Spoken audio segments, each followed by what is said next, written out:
Here we go. When it comes to cool chef knives, This tuna knife definitely earns a spot.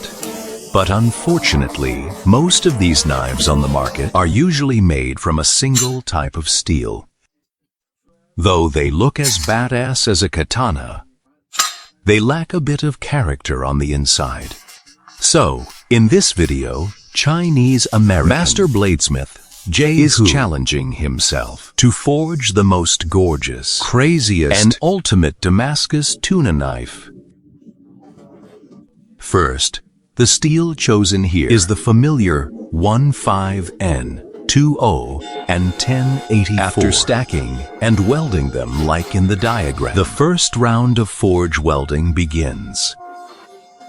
Now this pattern is different from all the stacking methods we've seen before. That's because was inspired by another master's shared technique for a dragon's breath Damascus mosaic pattern, as shown in this image.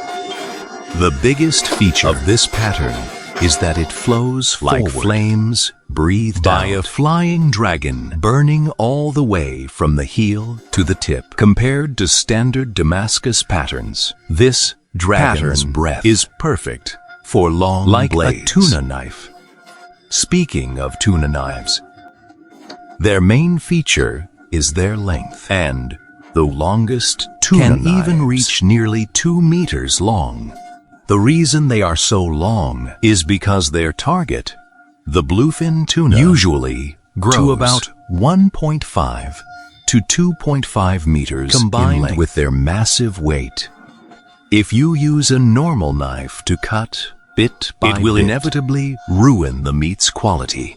So, people came up with the one-cut concept. A longer knife makes straighter cuts, reducing damage to the meat fibers, making the sashimi look much better.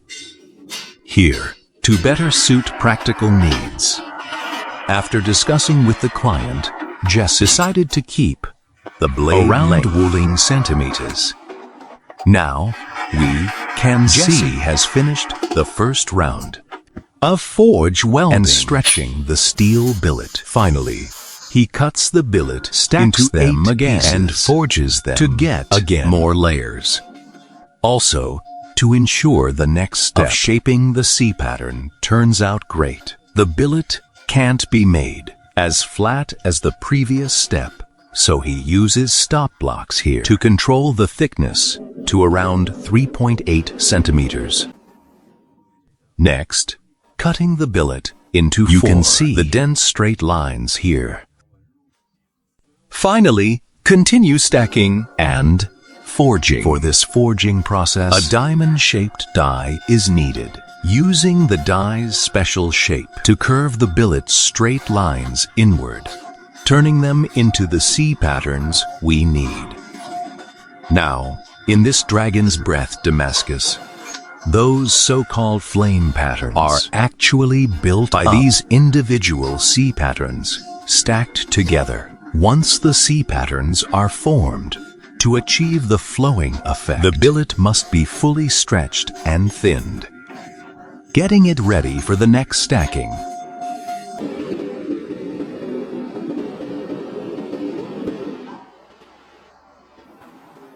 This time, besides cutting the billet into 5, these separated parts also need to be sawn down the middle, cutting them in half. This way, after stacking them again, we get C patterns facing the same direction. As for the next forging let's keep it simple.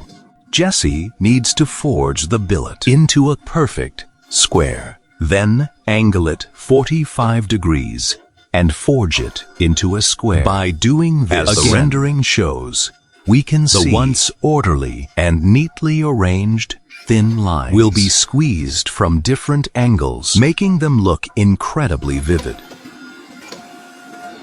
Here, Jesse gives it a quick acid wash to show us the actual flaming dragon effect. Next, to give the flames a more fluid look, Jesse will take these flame patterns and stack them like a Christmas tree. Of course, using different stacking methods can produce completely different effects.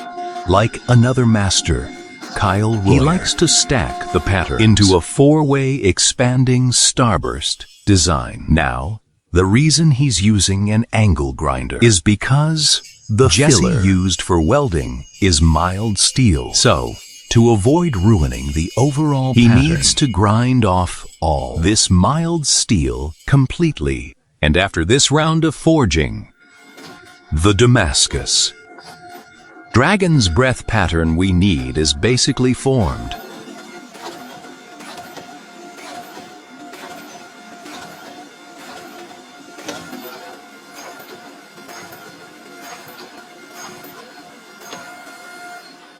Next up, Jesse is about to tackle the most tedious step, which is the mosaic splicing.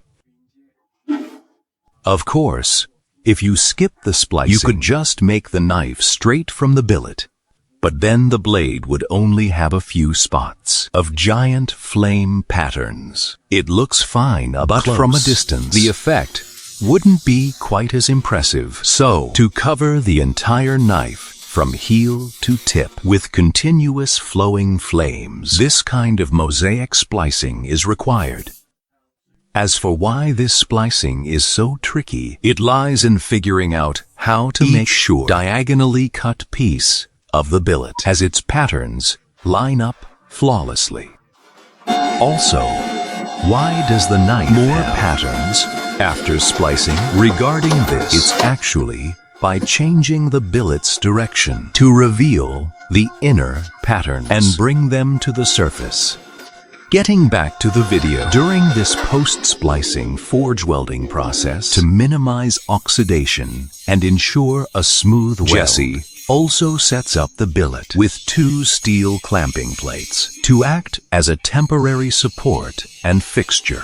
And once he's sure all parts are fully welded, he can use the angle grinder to remove the plates and forge and stretch the billet once more, getting the whole piece to its designated dimensions.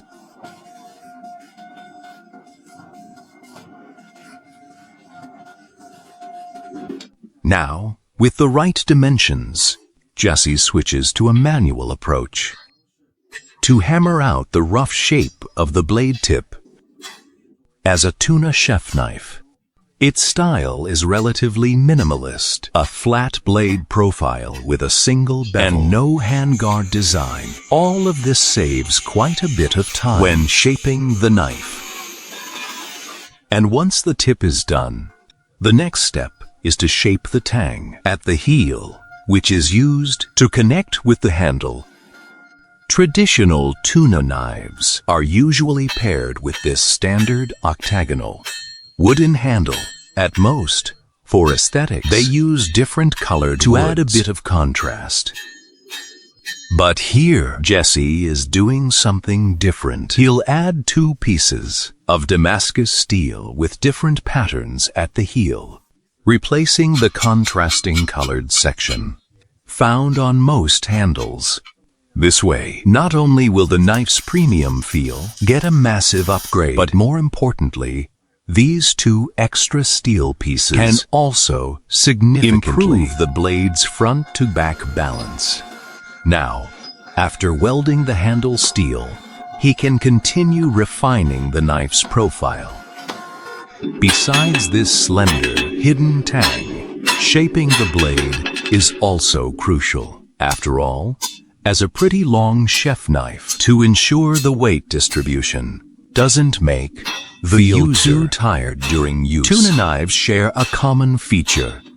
From the tip to the body, the knife's thickness and gradually taper down. Though, to be honest, I can barely see this tapered shape in the final result. Anyway, back to the video. It's time for the standard. Normalizing heat cycles through repeated heating and air cooling. It reorganizes the internal grain structure disrupted by forging. This refines the grain and relieves internal stresses. Before the quench, in the next step, Jesse will give the knife a rough grind to clean off as much of the outer, mild steel as possible. Next is the quenching process. This time, Jesse kept the temp exactly at 1458. The goal is to make this massive blade much stronger.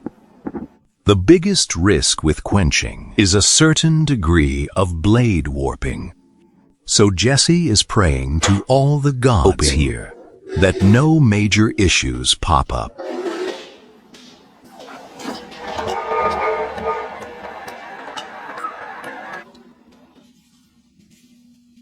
After quenching into the oil, Jesse quickly uses cardboard and wood planks to firmly clamp the knife, preventing it from warping. During the post-quench cooling phase, after waiting an hour for it to cool, you can see it has a tiny bit of a warp, but it's super minimal and totally harmless. Plus, there are no cracks at all, so it turned out really well. Then comes the final tempering process to lower the knife's hardness, boost its toughness, and enhance its overall mechanical performance.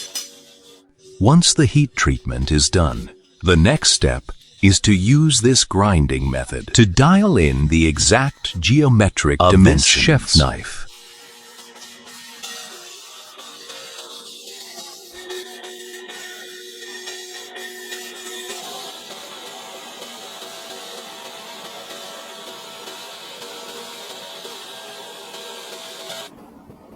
As for the handle, this is made of stabilized Amboyna burl wood, and he uses epoxy resin to fill the gap between the hole in the handle wood.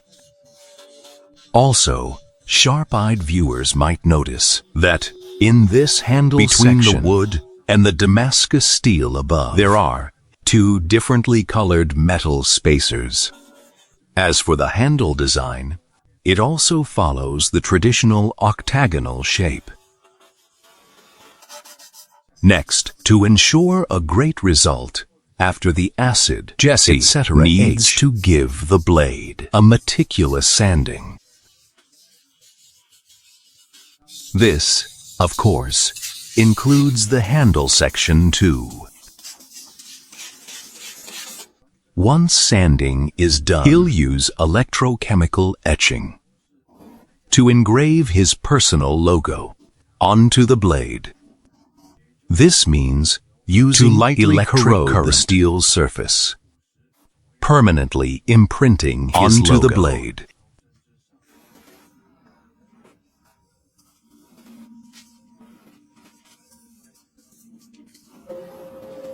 Then he uses ferric chloride for the first acid etch on the blade.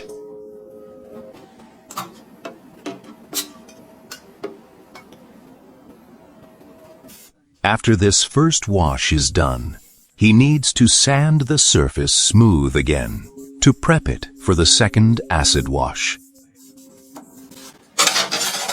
As for the material used for the second wash, it's no high-tech stuff, but rather a large cup of super strong espresso. The tannic acid in the coffee reacts with the active iron, making the high-carbon steel areas on the blade turn even darker. This drastically boosts the contrast and depth of the Damascus pattern. Plus, Jesse also prepped a pommel with a Damascus pattern for the handle. Its pattern is exactly the same as the piece at the front. They were likely cut from the same steel billet. Finally, giving the knife its cutting edge. And with that, this most gorgeous, crazy samurai tuna knife featuring a dragon's breath Damascus flame is officially complete.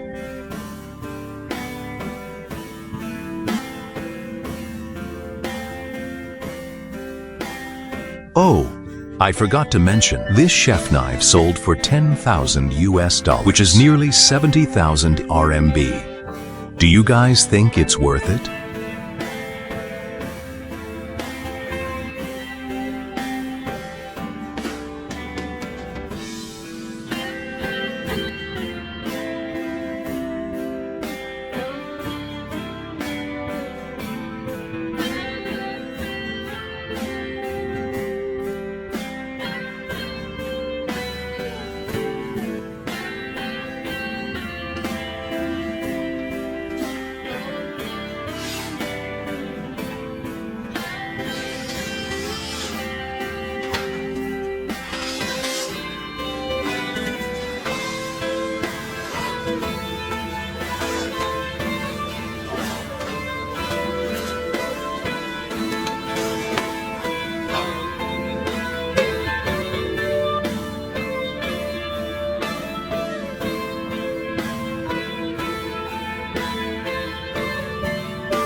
All right, that's it for this video. Thanks for watching. Please like and subscribe, and we'll see you next time. Once again, thanks for visiting Max's Restoration channel. Bye-bye.